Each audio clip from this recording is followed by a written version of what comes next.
Bismillahirrahmanirrahim. Assalamualaikum warahmatullahi wabarakatuh. Baik, anak-anak, grup Bimbel Guidance Learning Mr. Eko, pada saat ini kita akan membahas lebih lanjut pelajaran IPA tentang ciri khusus dan adaptasi hewan dan tumbuhan. Baik, kita akan mulai dengan ciri khusus dulu ya pada hewan. Oke, kita perhatikan yang pertama ada hewan bunglon.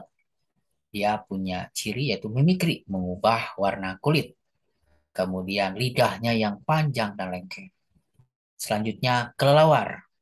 Cirinya ekolokasi, yaitu kemampuan mendeteksi benda di tempat gelap dengan bantuan gelombang sonar.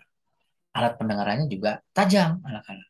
Selanjutnya ada hewan cecak, tokek, memiliki perekat di kakinya, makanya dia bisa berjalan ya di dinding. Autotomi, memutuskan ekor.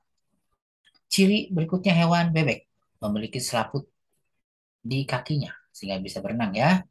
Kemudian paruhnya berbentuk sudut, lebar dan panjang sehingga dia bisa makan di daerah lumpur ya, tanah itu bisa. Kemudian bulunya berlapis minyak untuk melindungi agar tidak basah. Selanjutnya ada hewan bangau. Kita lihat nih kakinya aja panjang ya, eh, untuk berdiri di tempat berair. Kemudian memiliki leher dan paruh yang panjang juga untuk menangkap ikan di dalam air. Bulunya juga berlapis minyak untuk melindungi agar tidak basah. Cumi-cumi anak-anak memiliki cairan tinta hitam. Selanjutnya unta. Lihat punggungnya ada punuk untuk menyimpan cadangan lemak. Kemudian lebah memiliki sengat beracun. Baik, selanjutnya ada hewan kalajengking nih. Memiliki sengat beracun di bagian ekornya nih, hati-hati nih. Kemudian ada beruang, memiliki lapisan lemak yang tebal dan rambut yang lebat. Selanjutnya landak, memiliki rambut yang tajam dan keras. Ada walang sangit, dia cirinya mengeluarkan bau yang menyengat.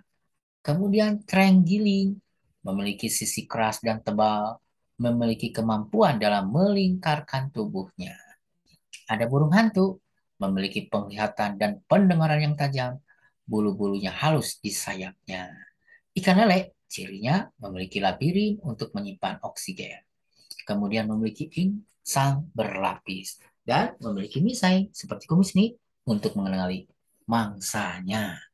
Kemudian ikan buntal memiliki duri yang beracun, kemudian memiliki kemampuan dalam mengembungkan badannya. Baik, selanjutnya kita akan bahas tentang ciri khusus tumbuhan. Bagaimana ciri khusus tumbuhan? Yang pertama adalah tumbuhan kaktus di daerah gersang ya, kering. Memiliki akar yang panjang dan lurus nih ke bawah. Kemudian memiliki batang besar dan menggembung untuk menyimpan cadangan air. Dan memiliki lapisan lilin dan daun berbentuk duri untuk mengurangi penguapan air.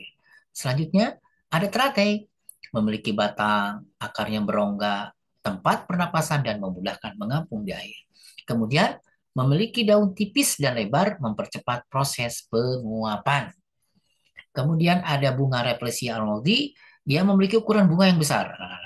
Kemudian memiliki kemampuan dalam mengeluarkan bau busuk untuk menarik serangga.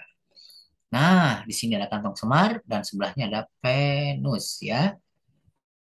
Nah, tanaman pemakan serangga atau dikenal juga dengan insektivora. Bunga kantong semar ini berbentuk kantong, berisi cairan dan menghasilkan bau. Sementara Venus berbentuk tangkup dan terbuka ketika ada serangga. Selanjutnya nih, ada putri malu. Dia mengatup daunnya bila disentuh dan memiliki batang berduri. Nah, di sini ada lagi beringin, memiliki akar gantung untuk menyerap udara dan air. Bakau memiliki akar tunjang untuk mencegah dari gelombang air. Selanjutnya, eceng gondok memiliki daun berongga untuk memudahkan mengapung di air. Akarnya lebat untuk menyeimbangkan di air. Oke, anak-anak. Selanjutnya ada pohon jati ini, kemampuan meranggas atau menggugurkan daun untuk mengurangi penguapan di musim kemarau ini. Kemudian cemara. Bentuk daunnya lihat semakin ke atas semakin meruncing untuk mengurangi penguapan. Selanjutnya ada daun talas, kemampuan menggulungkan daun untuk mengurangi penguapan. Dan mawar batangnya berduri. Baik, anak-anak sekarang kita akan belajar lebih lanjut adaptasi. Apa itu adaptasi? Adaptasi adalah kemampuan menyesuaikan diri terhadap lingkungannya. Ada beberapa jenis adaptasi. Yang pertama, adaptasi morfologi, yaitu penyesuaian diri bentuk alat-alat tubuh makhluk hidup terhadap lingkungannya. Contoh, bentuk paruh dan kaki hewan itu berbeda-beda. Yang kedua, adaptasi fisiologi, yaitu penyesuaian diri fungsi organ tubuh terhadap lingkungannya. Contoh, pada suhu dingin kita sering BAK ya, buang air kecil. Dan suhu panas, mengeluarkan keringat, itu fisiologi. Kemudian adaptasi tingkah laku, yaitu penyesuaian diri tingkah laku terhadap lingkungannya. Contohnya ikan paus yang muncul secara periodik muncul ke permukaan air laut untuk menghirup oksigen.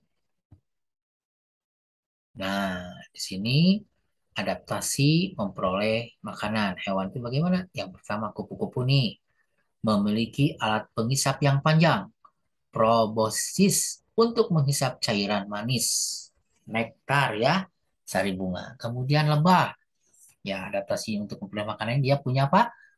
Bentuk mulut penjilat yang panjang untuk menghisap nektar. Kemudian nyamuk, bentuk mulutnya penusuk dan penghisap. Kemudian harimau punya apa dia? Dalam adaptasi memperoleh makan kuku, taring, dan daya cium yang kuat. Selanjutnya bebek, bentuk paruh suduk untuk memudahkan mencari makan di lumpur. Nah, ada kelelawar, mendeteksi benda di tempat gelap dengan gelombang sonar. Bunglon dan landak semut memiliki lidah panjang dan lengket. Nah, selanjutnya burung hantu, penglihatan dan pendengaran yang tajam. Ada cecak tokek memiliki kaki lengket, lidah panjang dan lengket sehingga bisa nangkap mangsa ya. Jadi lengket di sini. Jerapah memiliki leher panjang dan tubuh yang tinggi sehingga dia bisa memperoleh makanan daun-daunan yang pohonnya tinggi bisa karena dia penyesuaiannya lehernya panjang. Selanjutnya adaptasi melindungi diri. Nah ini ya kalau tadi memperoleh makanan sekarang adaptasi melindungi diri dari musuhnya. Hewan apa saja di sini? Oh bunglon. Nah ini mimikri kemampuan mengubah warna tubuhnya. Jadi tidak dikenali oleh predator dia ya. Ular. Nah, untuk melindungi diri dari musuhnya mengeluarkan bisa nih ketika dia melawan ya. Kemudian walang sangit mengeluarkan bau yang sangat menyengat sehingga predator atau musuhnya bisa kabur ya anak-anak ya. Selanjutnya harimau serigala memiliki gigi dan kuku yang tajam. Cecak kadal itu memiliki kemampuan autotomi atau memutuskan ekor. Kerbau, nah, di sini ya punya tanduk yang runcing, nah, pelindungan dirinya ya. Kalajengking atau lebah memiliki sengat yang beracun. Selanjutnya cumi-cumi gurita mengeluarkan tinta hitam. Oke, ketika menyerang musuh dia mengeluarkan tinta ya. Kura-kura menyembunyikan kaki dan kepala di dalam tempurung yang keras. Jadi dia terlindungi ya. Musang dan kumbang kemampuan berpura-pura mati. Makanya mati padahal hidup ya. Oke. Selanjutnya ada buaya. Nah, mulut ekornya kuat dan tajam. Siput bekicot menyembunyikan diri dalam cangkang yang keras. Ulat memiliki bulu berdiri dan mudah lepas dan beracun ya bulunya. Terenggiling, ya dalam melindungi dirinya, kemampuan dalam melingkarkan tubuhnya. Oke. Ada belalang daun, bentuk tubuhnya seperti daun. Jadi tidak dikenal, jadi musuh jadi tidak terkecoh gitu ya. Baik, selanjutnya anak-anak adaptasi terhadap habitatnya. Oke, jadi penyesuaian terhadap tempat makhluk hidup. Ada hewan unta, ya, memiliki punuk untuk menyimpan cadangan lemak karena memang daerah gersang ya sulit makanan. Kemudian beruang kutub karena dingin, nah, dia memiliki bulu yang tebal. Kemudian ikan hidupnya di air, dia memiliki sirip, kulit berlendir, bentuk tubuhnya meruncing yang memudahkan berenang. Kemudian kucing, ini ya kemampuan berguling-guling ketika panas, sedangkan ketika dingin akan melingkarkan tubuhnya. Anjing ketika panas lidahnya akan menjulur dan mampu mengingat jalan melalui kemampuannya dalam mengeluarkan air seninya. Kemudian cacing ketika panas, cacing akan menggeliat. Nah, ini ketika panas. Kemudian kerbau ketika panas nih, tempatnya panas nih, kerbau akan berkubang di dalam air atau lumpur. Berikutnya adalah adaptasi memperoleh makanan. Pada tumbuhan sekarang anak-anak ya. Nah, teratai, batang dan akarnya berongga udara untuk bernapas. Kemudian udara presia mengeluarkan bau busuk untuk memikat serangga. Kemudian beringin, nih memiliki akar gantung untuk menyerap air dan udara. Ada kaktus, memiliki batang tebal untuk menyimpan air dan akar yang panjang untuk menyerap air. Ada kantong semar, daunnya itu berbentuk kantong dan mengeluarkan nektar untuk menarik perhatian serangga. Selanjutnya penus nih, daunnya berbentuk engsel dan berbulu, berfungsi untuk menangkap serangga. Baik, selanjutnya anak-anak, kita akan pelajari sekarang bagaimana adaptasi melindungi diri dari musuhnya pada tumbuh-tumbuhan yang mawar. Dia memiliki duri pada batangnya ya, perlindungan dirinya.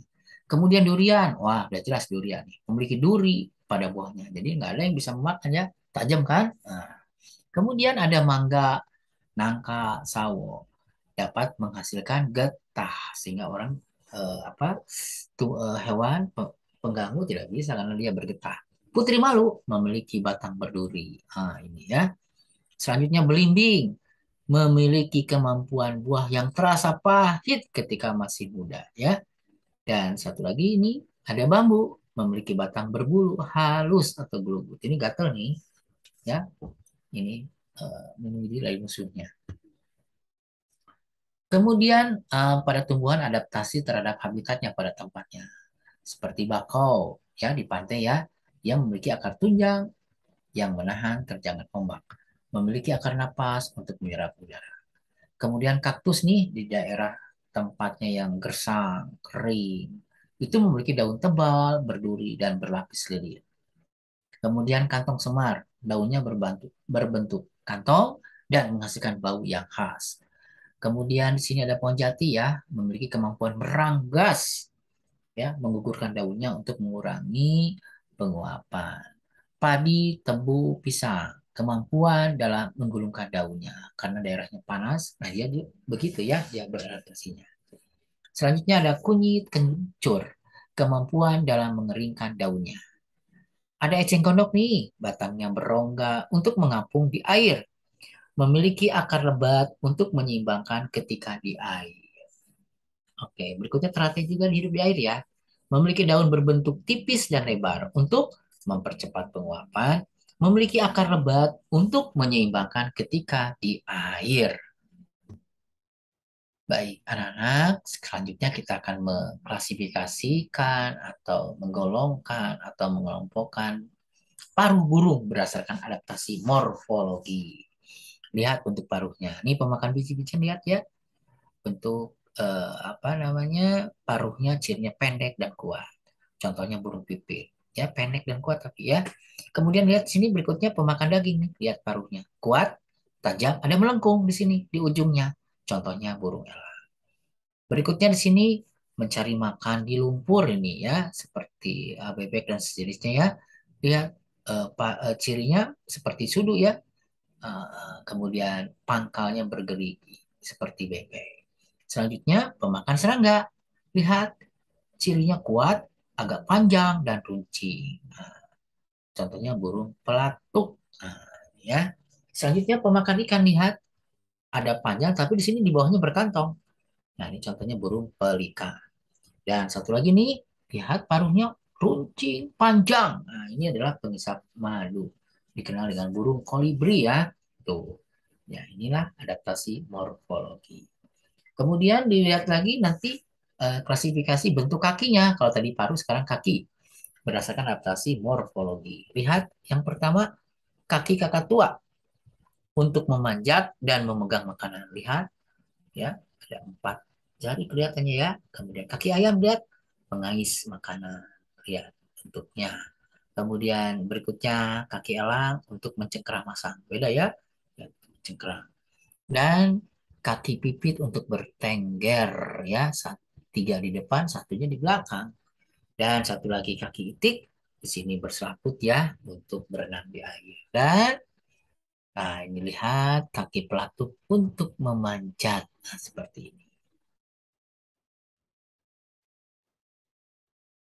Baik anak-anak demikian untuk sementara Bapak bisa menyampaikan, nanti disambung kembali pada kesempatan berikutnya.